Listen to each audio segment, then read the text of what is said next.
So today we are discussing mommy issues. You know, we talk about daddy issues. We talk about the issues that we have because our dads are not around, or because there is lack of authority in our lives because of our fathers. However, there is something that we are not discussing, and that is mommy issues and the problems that they leave behind. Many times we have women who, because that's my niche, women who, or even guys, for those guys that are on, we have mothers that are missing, or even abusive, or even they don't know how to be positive and be nurturing, because every woman that has a baby is not a mother. There is a nurturing sense that you must have when you are a mother. And many times some women don't have that. When we're daughters, when we're kids, when we're younger and we see our mothers, we just want to emulate them so badly. We want to be like them so badly. We see that we want to wear their shoes. We want to, walk in their clothes. We want to put their hair, do our hair like theirs. We just want to be so much like our moms. And then we realize that something's missing. And in that's missing, we don't know how to say, now we want to get away from her. Now I don't want to be so much like her. Now I want to just be as far away from her as I possibly can. I am Michelle Bonet, the expert life and relationship coach. I am also the CEO and founder of the Core Woman Academy, where we believe loving herself is not selfish. At the Core Woman Academy, we help women overcome their struggles by living on purpose, reject self-doubt and fear, restore their confidence, master their emotions, and be equipped for love and life. Sorry, I have a little hair there. So hi Audron, how are you? Come on in. I hope you guys stay with me. So we're talking about today mommy issues. We have people who have daddy issues. We talk about that all the time. You hear people talking about that. But talking about your mother is something that has generally been taboo. It has been something that people go, oh, wait, hold on. Don't talk about my mama. You hear people say things like that. You don't talk about my mama. They don't say, don't talk about my dad. Don't say anything about my father. They don't say anything like that, but they will cut you when you talk about their mother. It's a silent rule, kind of, and people really get sensitive when it comes to their mothers, because they feel like, wait a minute, she birthed me. She carried me for 9 months in her body. She shared her blood with me. And then she took pain to get me into this world. That is the last thing I want to do, is discuss my mother and her issues. But we have to understand that in order for us to be able to move forward from the pain that has been caused by these quote unquote mommy issues, we have to go back and dig up the root. We have to go back and figure out what those things are. We have to go back and say, hey, this actually happened. And because this actually happened, I had to deal with it. I had to be that person that went through those things. We have to be the person that says, I went through those things and I'm not quite sure how to fix it. But that's when you get some help. That's when you find a therapist, a coach, your pastor, your mentor, somebody that can help you walk through those things. Otherwise, what you will end up doing is perpetuating the cycle that you actually went through. And if you don't want to send your child, your daughter, your son through those same issues, then you really need to get some help. You need to get some assistance. So it is not blasphemy to say that, oh my God, I have mommy issues. Those issues, they really turn into issues that you have as an adult with other people, be it in a relationship that you're in, be it a relationship that you have with the female friends, with mentors and such. That is something that I actually did. I actually went through where I was looking for, because I wasn't raised by my mother, so I was looking for someone to replace her. And in looking for someone to replace her, I would attach myself to everybody else's mother, or I would attach myself to people that were in the mothership position. And then I would end up disappointed because, hi, come on in. We're talking about mommy issues, some things that we don't really necessarily want to talk about, but we have, many women have it. Many guys have them. And when we don't deal with them, we end up dealing with them with other people in our lives. And we deal with that through the pain that we actually push off to other people. So it is something that when I was sharing my story about how my mommy issues were me looking for that in other women, me looking for that mother figure to replace my mom because I wasn't raised by my mother. And I don't care what people say. You can have a stepmother, you can have a grandmother, you can have an aunt, you can have a cousin, you can have whatever female friend or female example in your life. And if your mother, your biological mother, the person that birthed you, brought you into this world, you don't have that relationship with them, there's going to be something that's missing. There's been an emptiness that you will be trying to fill, and you won't realize that you're even trying to fill it. A lot of times we go through these situations, we go through these empty places, and we don't even realize that we're empty in them.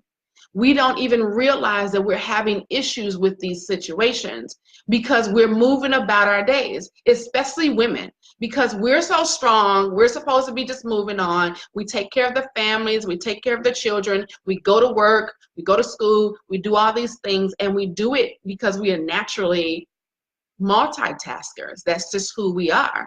And because we are naturally that, we naturally pick up all these different things and carry them. But it doesn't necessarily mean we're carrying them well. It just means we're carrying them. You know, have you ever been in a situation where you had a lot of groceries in your hand and you were struggling? The plastic bags were on your fingers, twisting them and squeezing the fingers, and you're trying to figure out how to get them without dropping or tearing the bag?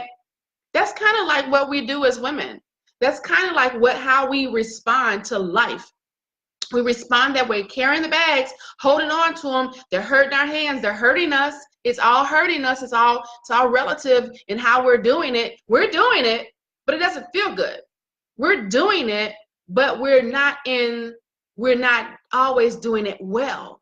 And we don't want to say, I'm not doing this so well. I need some assistance. I'm not doing this so well. I need somebody to help me. I'm not doing this so well. Can you give me some advice? We don't want to do that because then we go, oh, what do you mean I'm not being a good mother? Oh, what do you, me? I'm a good mother. Of what you mean? You know, we go through all these things. Oh, don't nobody tell you. I did everything. I sacrificed. But it's not that you're a bad person.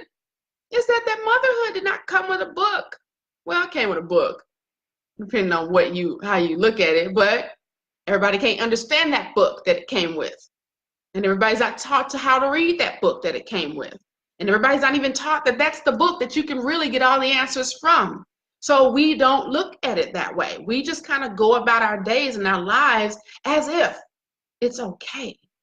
So we then end up with these mommy issues, these issues that I'm going to talk about, 7 signs that shows these are the issues that you have. And if you don't start to deal with them today, I mean, if you don't get somebody to help you now, you will continue about your day, continue about your life in the same manner that you've been doing it. And many times it's not so well. So do you want to continue your life figuring it out, tumbling about, carrying the bags, holding and squeezing, and doing things that are not serving you well? Or do you want to live free from the wounds, free from the pain, free from the guilt, free from the shame, free from all of the things, the rejection, free from the heavy burdens, free from the self-doubt and the fear? If you want to live past those things, it's time for you to be healed. It's time for you to seek help to try to figure out, how do I do this? How do I erase, because it can be erased. How can I erase the wounds that have been caused, that are so deeply rooted, that are so ugly, that have caused me pain for so long, that I am not living well. Living well is living in abundance. Living in abundance means that I'm free.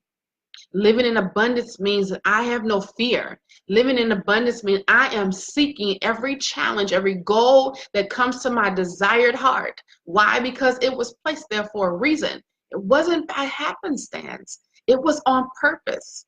You know, and we have this popular belief, especially in some communities, oh, you don't get help. Oh, you figure it out. Oh, you must not be praying enough. Oh, you got to figure this thing out. You better do something about it. You know, and typically we don't get help. So I am going to go over, let me bring up my notes here. So a woman that learns how to be loved by her mother, she automatically, it's kind of an innate thing that starts to grow, because the mother plants these seeds, and they're planted when she's holding and carrying this baby. It's a part of who she is naturally. So when her mother is abusive, not affirming, doesn't know how to be nurturing, doesn't know how to tell her simply, I love you, doesn't know how just to give her that hug, then that woman doesn't know how to be lovable.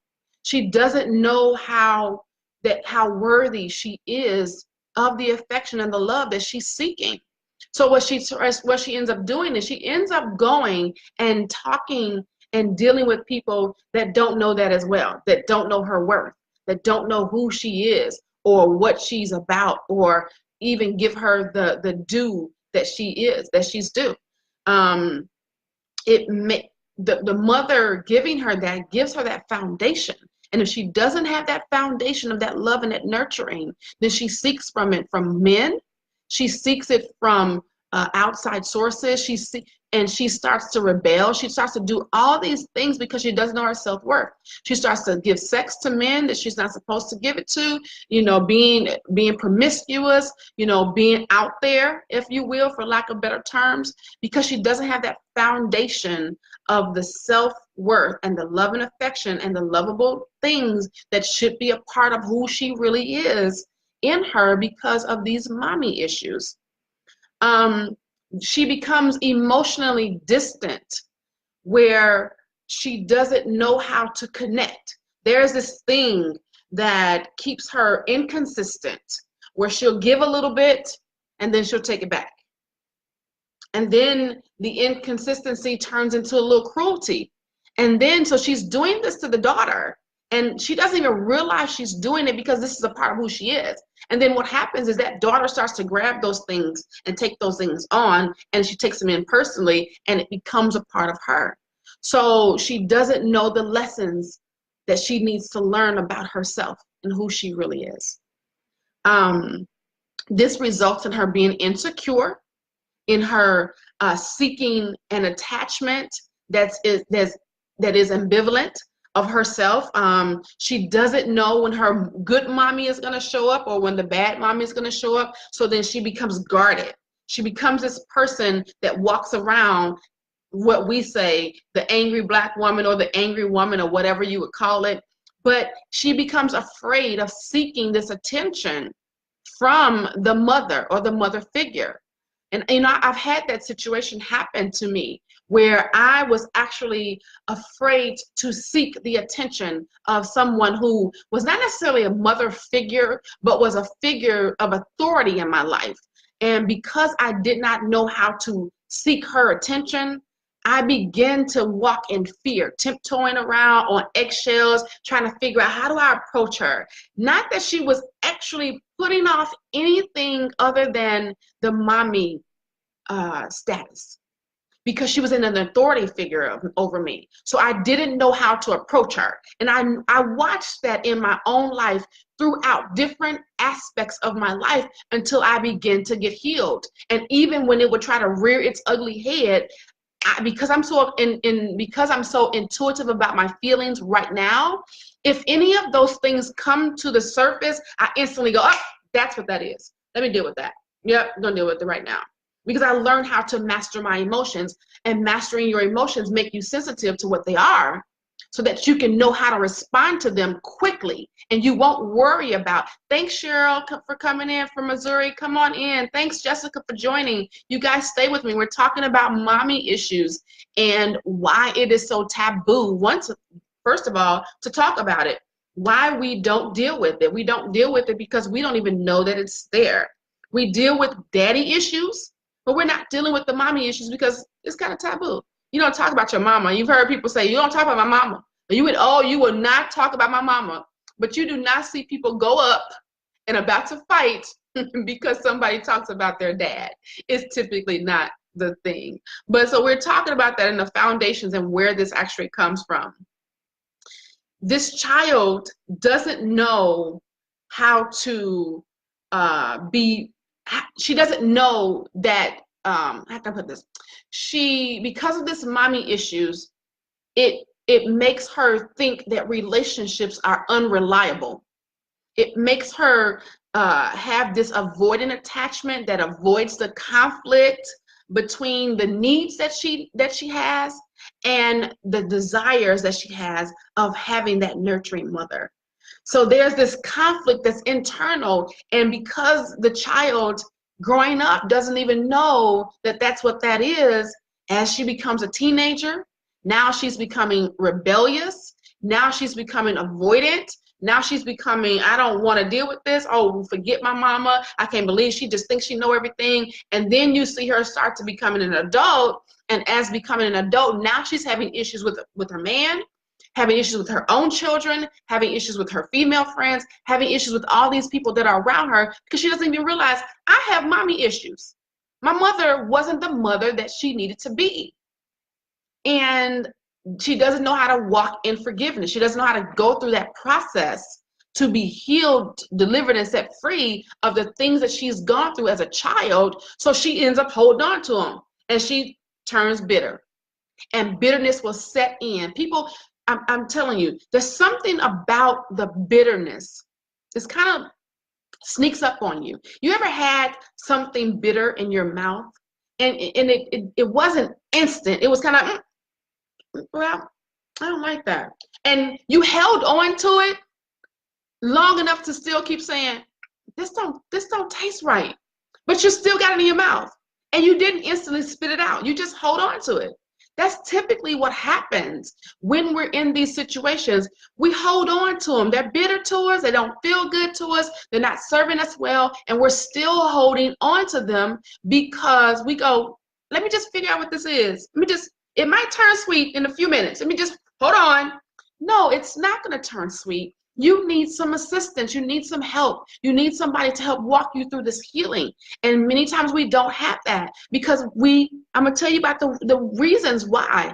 Because of these same 7 things that I'm going to talk about as to what the signs are the same reasons why we don't seek the help.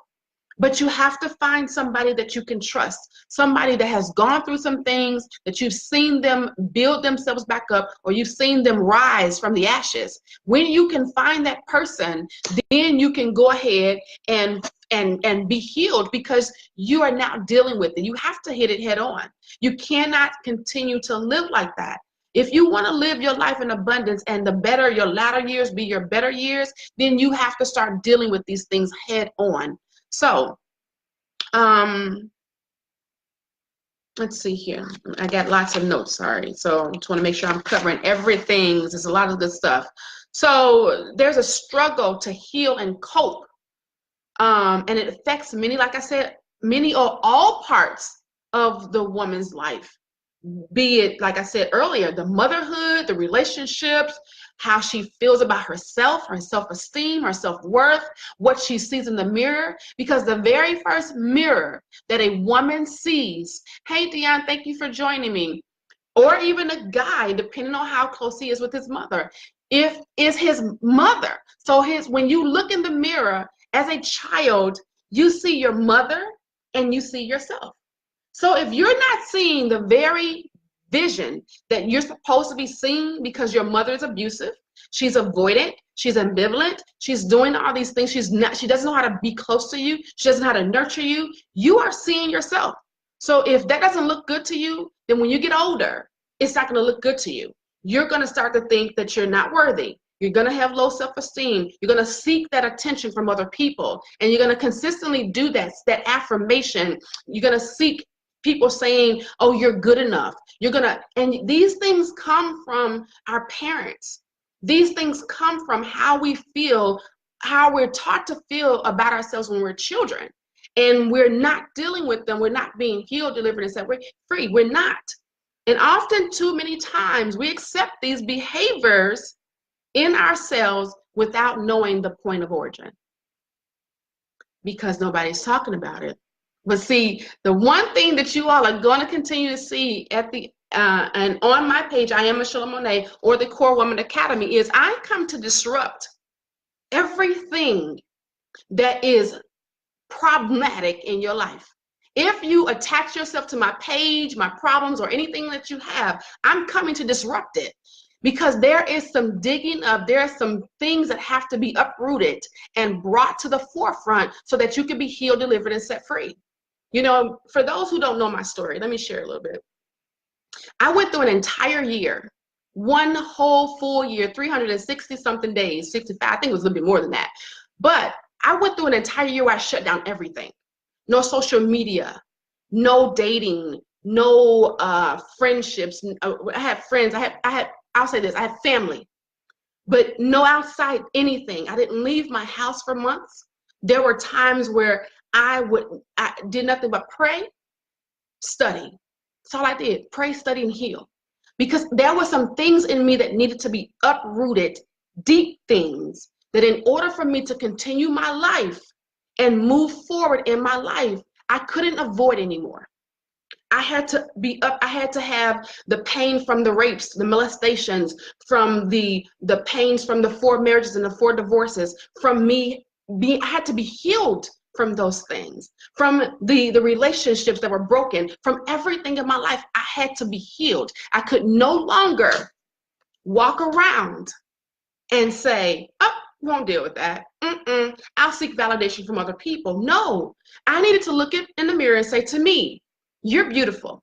And that's just what it is. It's not that was being vain. It's not that I thought that was too much. I was being exactly who God told me I needed to be. And I knew that when I was going through all the turmoil in my life, that I was going through it for a reason. And once I realized what that reason was because I was becoming the woman that I so desperately needed to have in my life. I was doing that for other women.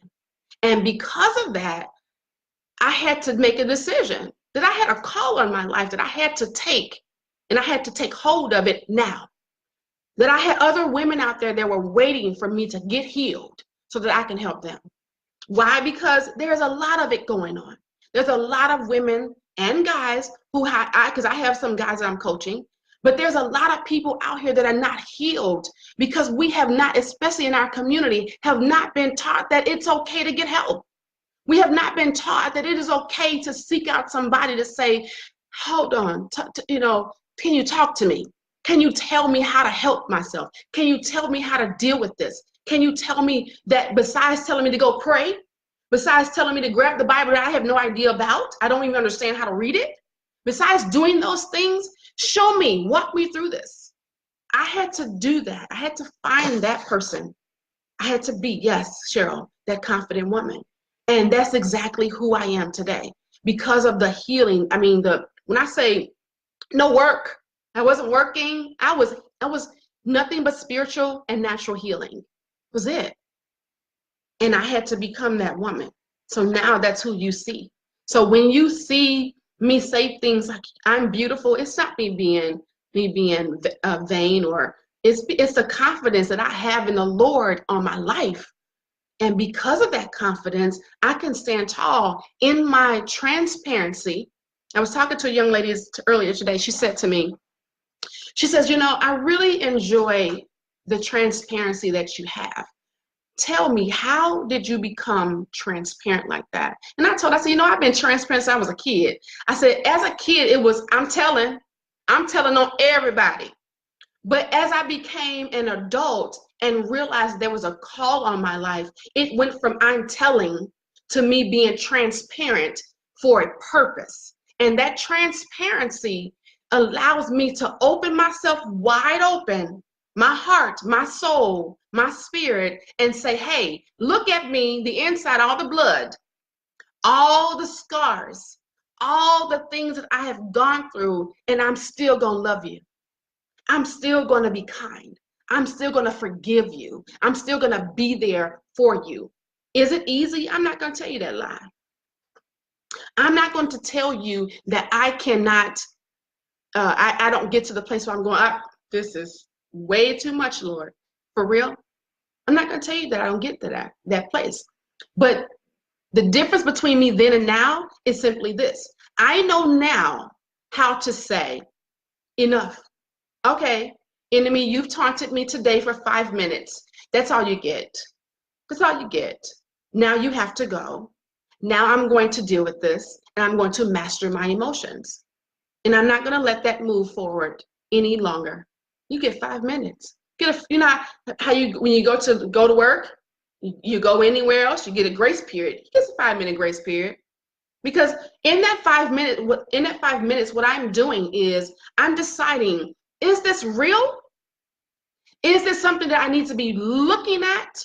Or is this just him taunting me? And in that 5 minutes, I'm going to figure it out. I'm going to stop, I'm going to think, I'm going to assess, and then I'm going to respond.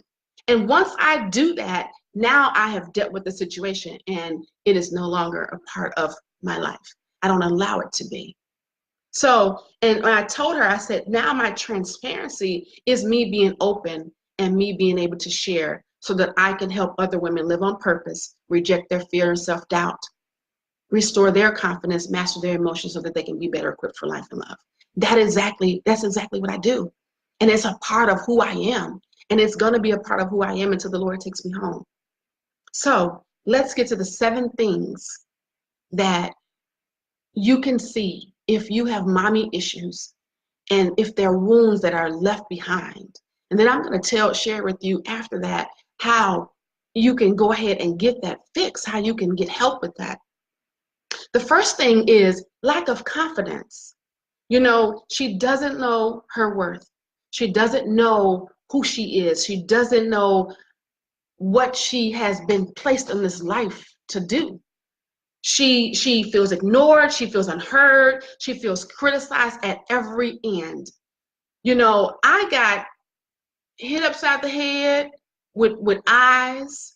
You know, the eyes on the stove, and told I wasn't gonna be S, and I don't cuss, so y'all figure out what the S word is. Said that I wasn't gonna be that. I wasn't gonna be worth anything, and my thing was I was gonna turn that thing around at every turn. Oh, you say I'm not gonna be there? Watch me be something more than that.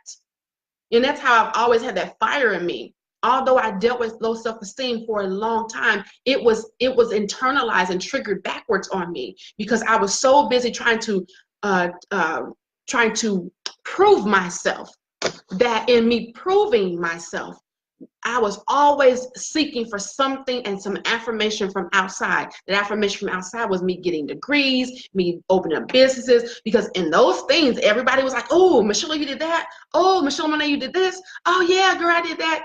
All the while, I was silently dying because I was not being healed. I wasn't dealing with it.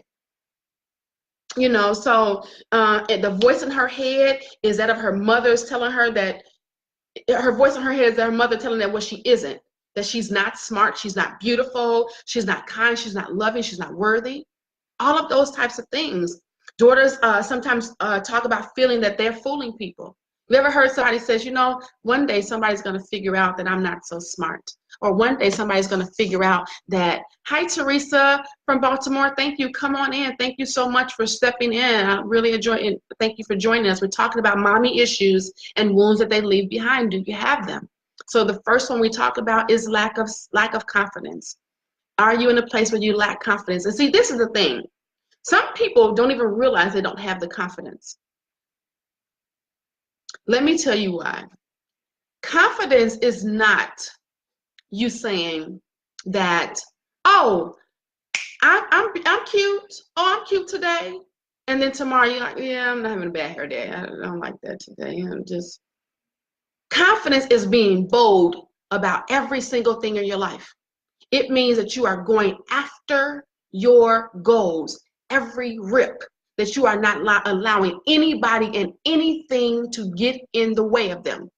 That is confidence. Confidence is knowing, not about it. Confidence has nothing to do with any of this. It ain't about how cute you think you are. It's not about how many eyelashes you got, what your hair look like, your dress. Those are the byproducts of confidence. Because when you look in the mirror, you're going to see the strength. You're going to see that I'm going to attack my goals, that I'm going to come in and I'm not coming in just to peek at it. I'm coming in to bust the door wide open. There is a GIF, GIFs, whatever they call them, that's on Facebook with Captain America. He busts in the door. That's what confidence is. You busting in every situation that you're in. You want to open a business, bust it open. You want a platform, you don't have one, make one. You want to achieve those. That's what confidence is.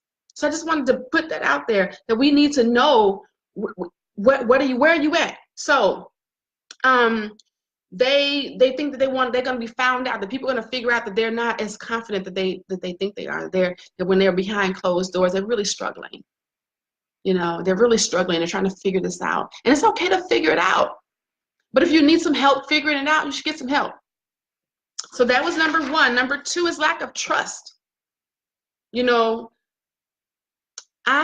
there has been a situation in my life years ago, maybe about 2018, maybe about 7 years ago. It's a woman in my life where I always used to wonder if she liked me. She was an authority figure in my life, but I was like, does she like me? Does she know who I am? Does she, I mean, I don't care what she said to me. She could say, oh my goodness, Michelle Monet, your hair is so pretty. Oh my goodness, you're so smart. Oh, you're beautiful. She could have said all those things to me. And I would still be like, does she like me? I wonder if she's really my friend. I wonder if she's somebody that's really, that she says she talks to me, but does she really like me? It's always that self-doubt, that thing that you don't know. You're not trusting if this person's genuine. You're not trusting if this person, yes, you have some of the wounds, yes, and needs help in getting those things taken care of. There's some kind of hidden agenda that you think, I'm sorry, y'all, got hair kind of moved. Some kind of hidden agenda that you feel like this person has. So you're constantly questioning yourself, is this relationship real? Is it something that is, I'm sorry, y'all, I'm having an issue right now. Is it something that this relationship, is there a hidden agenda with this relationship, or is real? And you know what? You can be a believer in Christ and still be wounded and still not be healed, delivered, and set free. Why? Because every crucible that has been boiled up to your life, in your life, may have not been scraped off the top. And I'm gonna tell you something. If you put yourself in a pot, okay, let me tell you what a crucible is for those who don't know. A crucible is okay, you take gold and you put it in this, I don't even know what they boil it in, but they boil gold, right? And what they do is they boil it to these hottest temperatures. And they boil. Then these things start to rise up.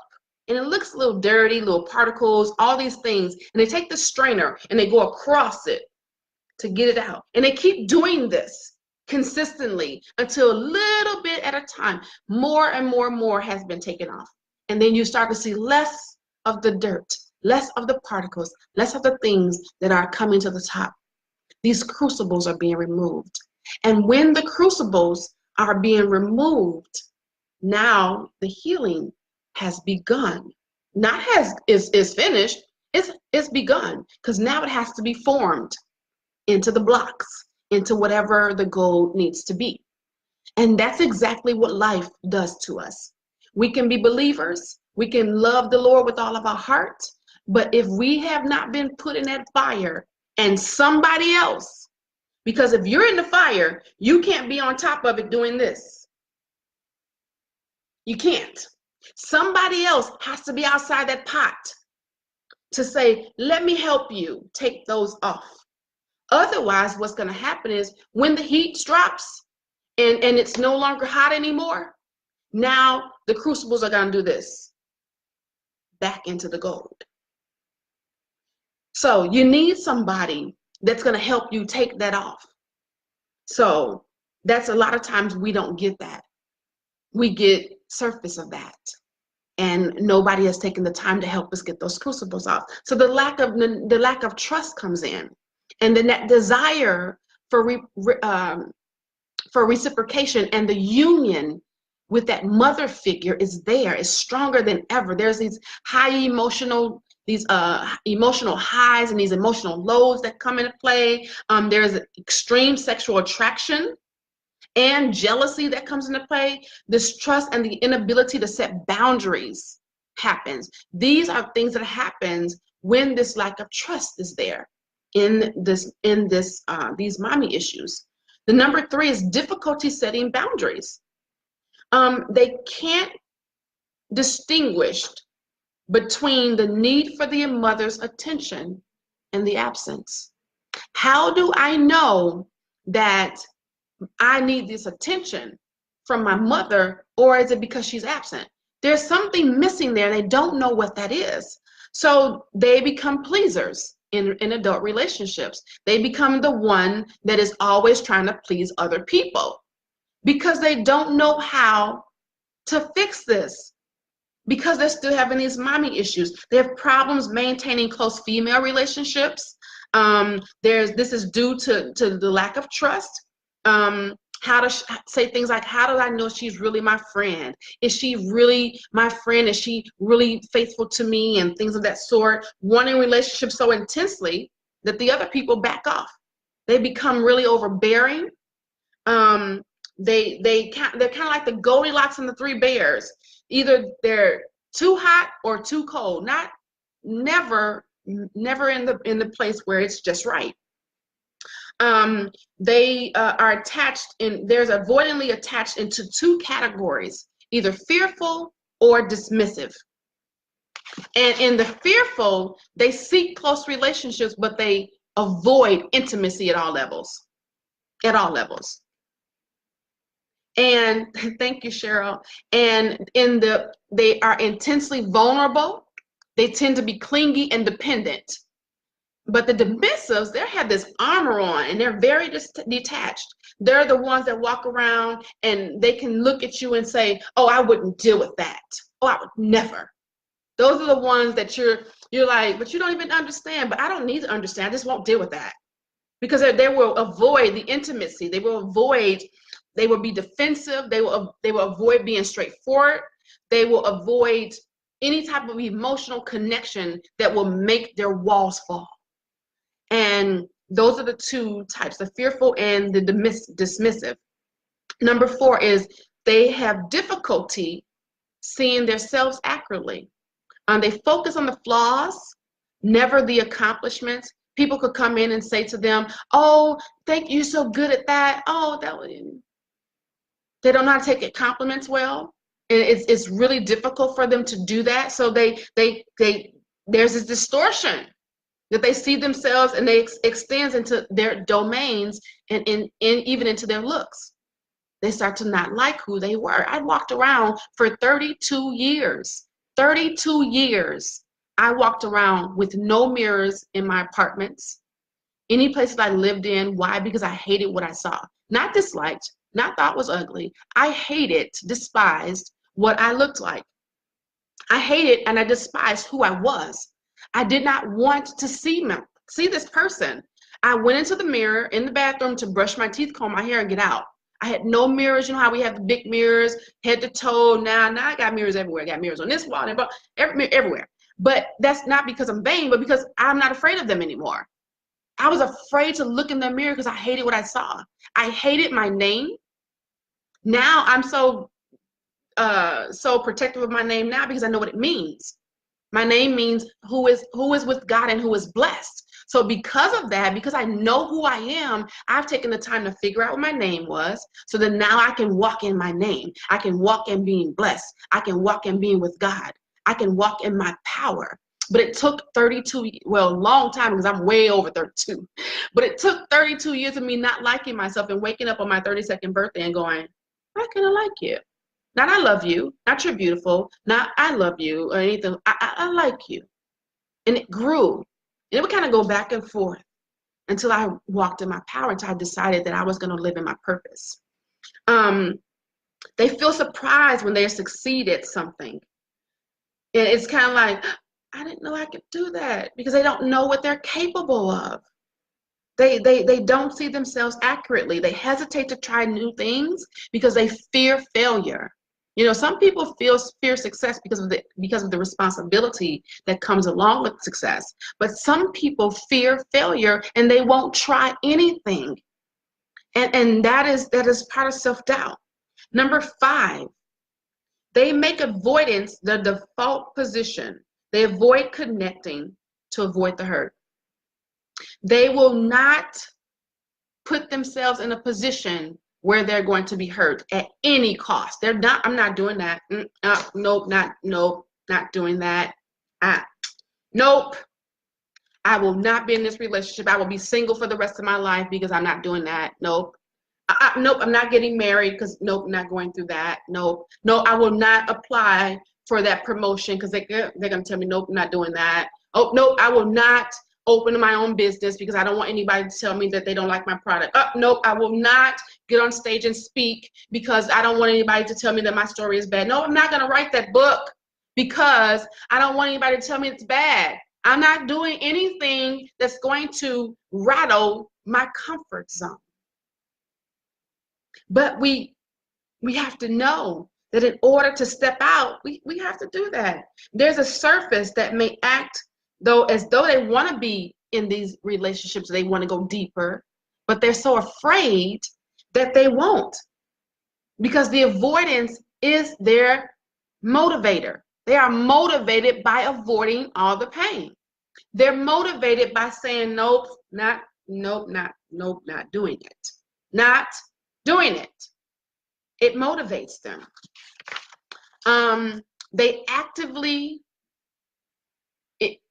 It actively keeps the unloved daughter from finding the kind of love and supportive relationships. It keeps them from finding that. You know, I say this with the people that I counsel. In order for you to be able to really dig in, you have to be able to free yourself and say, I'm opening myself up, now let me walk through. Because if you never walk through the door, how are you going to know what's on the other side? You're not.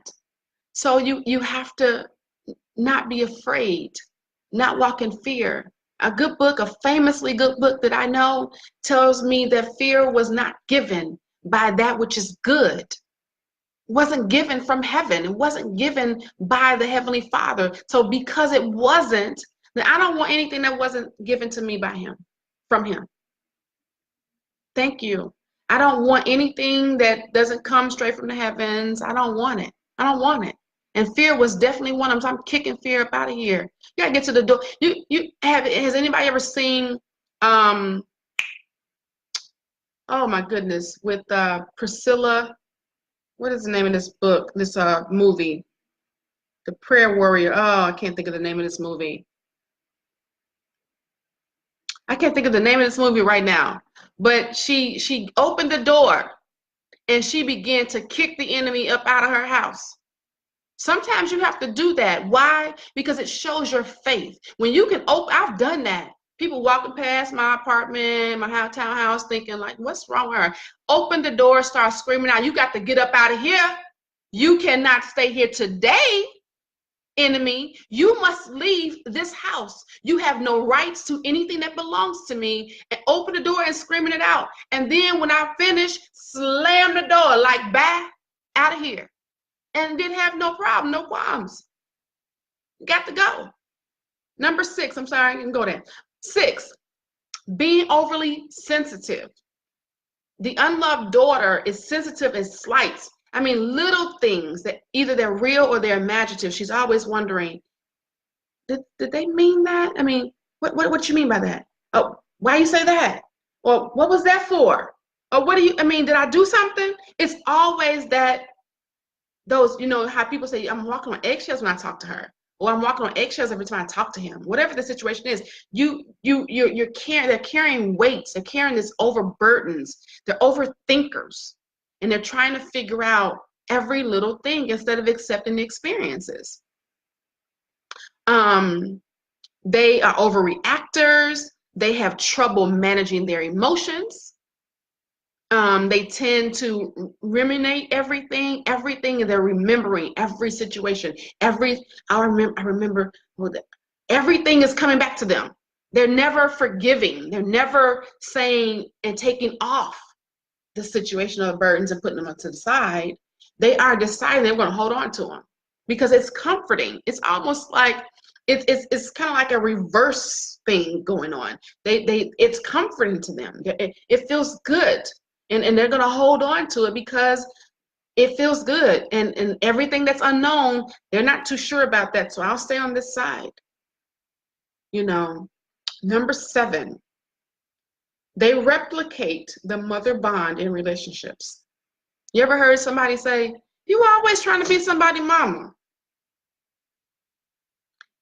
You always trying to, why you always being somebody mama? I mean, like, you ain't nobody mama. Or, you know what, they're always the one that comes into the group, and they're always the ones that, I'll fix you something to eat, let me do this, let me nurture you, let me be there for you, let me do all these things for you.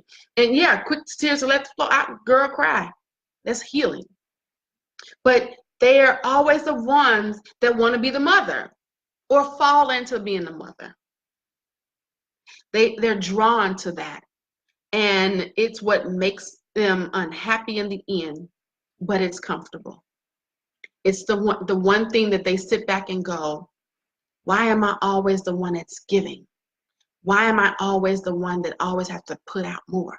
Why am I always the one that's taking care of everybody else? Why am I always the one that's always doing everything for everybody, but I can't seem to get it for myself? Everything I put out, I'm putting out all the time, and I'm sitting here, I'm dying, I'm drowning. I am walking around existing. I have nothing and nobody else to help me because they are walking around trying to replicate this relationship that they never got with other people. They're consistently doing that. And they have to get to the place where they are starting to heal. Many times they even marry their mothers because they're so busy trying to replicate that. And they don't realize it, that, man, that's just how my mother was. But they're drawn to it. They're drawn to that because they're trying to figure out, they're trying to get that affirmation from their mother. They're trying to figure out how to get their mother to approve. They're trying to figure out how to get their mother to say, you did an awesome job. They're trying to get their mother to say that I love you. They're trying to get their mother to give them the hugs and the love on them like they always wanted. And some of us don't have the mother to go back and her to fix it. Some of us have our mothers to go back and say, Mom, can you just give me a hug today? Mom, I don't want to talk about that, but in a respectful way, can we talk about it later? You know, those are things that we have to do, but we have to take stock in our wounds in order for us to move forward. And the very first day that you do that, the very first day when you say to yourself that I've been wounded, is the very first day of the rest of your life. Why? Because you've acknowledged that you've been wounded. So now you can seek out help. And one of the things that I offer at the Core Woman Academy, let me share with you guys about the Core Woman Academy. The Core Woman Academy helps women, like I said earlier, for those who are just coming in. The Core Woman Academy helps women live on purpose by rejecting fear and self-doubt, mastering their emotions, restoring their confidence so that they can be equipped for love and life. And in some of the programs that I have, we dig deep I'm not talking about, I am not one of those speakers that, or businesswoman that I just want, oh, let me just get your money. Let me just do this. It's not about that. It is about me helping people not go through the things I've gone through. You know, I want to be that example, that person that says, somebody say, well, I learned from her. Yeah, I learned from her mistakes. Yep, we do that. That is what that is about. That's who I'm about. And because of that, I offer 30-minute free consultations that you can talk to me. We can sit down and we can try to figure out a plan and what it takes to get your wounds healed, to get you back into a place of authority, place of power, place of you living on purpose, a place where you're rejecting fear and self-doubt, a place where you are no longer holding on to this fear that you can accomplish your goals. You know, and if you ever want to do that, I'm going to put in the bottom of my message here where my description is. I'll put in the link that where you can get the consultation. It's not an obligation. I'm not trying to sell you anything. I'm not trying to make you a client. I am trying to help you get a plan. And if you decide to work with me, then you do. If you don't, then that is good too. But at least you've taken the first step to say, I got an issue that I need to deal with. I need some assistance in this. And when you can reach out and say you need some assistance, then and only then can you now step into your next phase of your life. Because if we don't get to the place where we're trying to figure out how to fix it, we're not seeking out the help, we're not seeking out resolution, we're not seeking out answers, then we're living stuck. And if you're living stuck, then you want to be there. I can tell you what, I didn't want to be there anymore. I got tired of being stuck. I got tired of living the life that I was living. I got tired of being in the position that I was in. I got tired of that. And I did not want to live there anymore. I knew that there was something more for me. I knew that my life could be better. And now I'm living a life that I love. I'm living a life where I love me. I'm living a life of freedom. I work when I work. I do what I want to do. You know, as according to my relationship with my father. Because I'm very careful in how I live my life. I live a consecrated life. So I do those things because I live on purpose now. And that's because I'm rejecting the fear and the self-doubt. I'm doing those things. You know, but if we get to the place where you're rejecting the fear and the self-doubt, you don't have to deal with those things. You don't have to deal with replicating the mother bond in other relationships and being overly sensitive. You don't have to worry about the difficulty in seeing yourself accurately or making avoidance to the default position. You don't have to worry about lack of trust or difficulty setting boundaries. All of these things are in my programs. The lack of confidence, they're not going to be a part of your life. They're not. They're not going to be a part of your life that's hovering over your life that does not allow you to be free. Don't you want to live a life of freedom? Don't you want to be in a place where you no longer have these things hovering over your head like this dark cloud?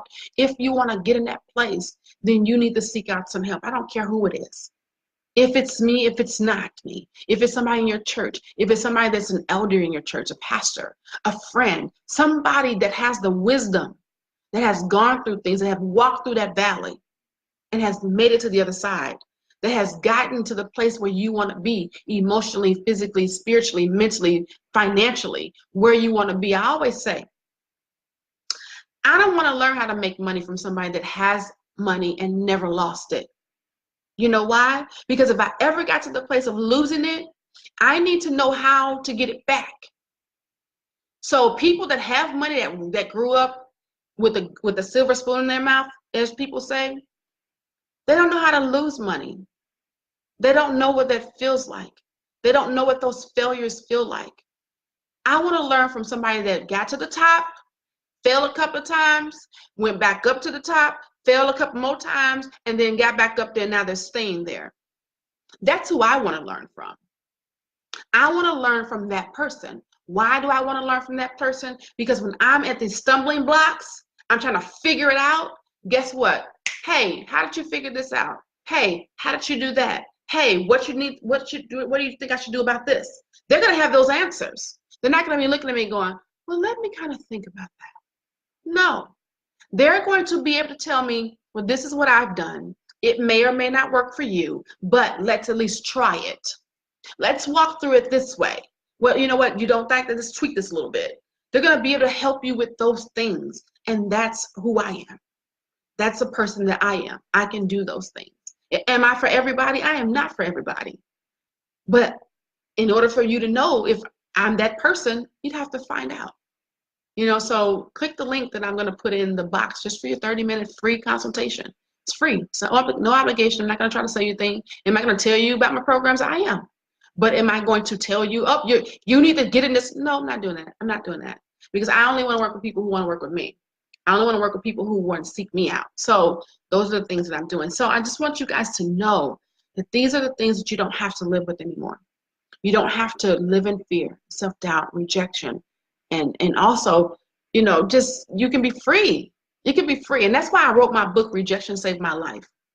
Rejection Saved My Life is a book, 15 transformational keys that show women how to use rejection as fuel. Fuel is an acronym. I love, love, love acronyms because it takes one word and brings so much power into them. Fuel means faith upgraded to exponential levels. And it teaches women how to do that. Talks about my stories and where I come from, and comes a little bit deeper into where I come from because I go back to the age of 5 up until now. And it shares some really deep, transparent moments. But then I give keys and how to overcome these moments. Why? Because those are keys that I use to overcome them. So that book is on pre-sale. It's going to be in my hand. I'm praying that by my birthday in a couple of weeks, but if not, it will be in my hand in December, so that you can, there's a link on my page where you can actually pre-buy that book. If you haven't found the link, go ahead and inbox me and I can send that link to you.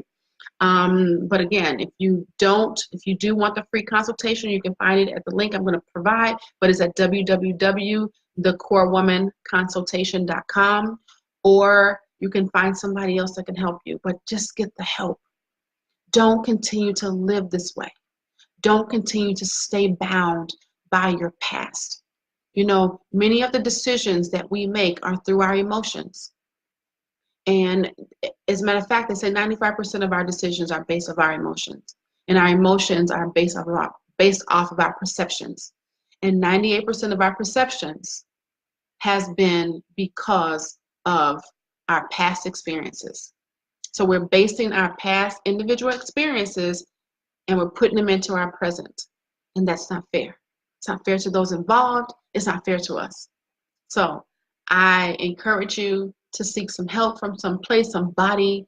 You know, getting information is not just enough.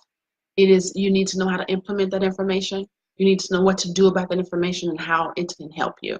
So I thank you guys for your time and your energy. I thank you for your comments. If you have any questions, please let me know. Inbox me and I can go ahead and get those questions answered. If there's anything that you really want me to discuss on Facebook Live out in public so that I can give you some answers and you want me to talk about it, inbox me those things too. Otherwise, I am Michelle Monet, the expert life and relationship coach, where I'm coaching women from rejection to redemption. I am also the CEO and founder of the Core Woman Academy, where we believe loving herself is not selfish, it is necessary. And I'm going to leave you with this. We all have scars. What will you do with yours? Will you use them as excuses or will you use them as power? Thank you for watching. Talk to you soon.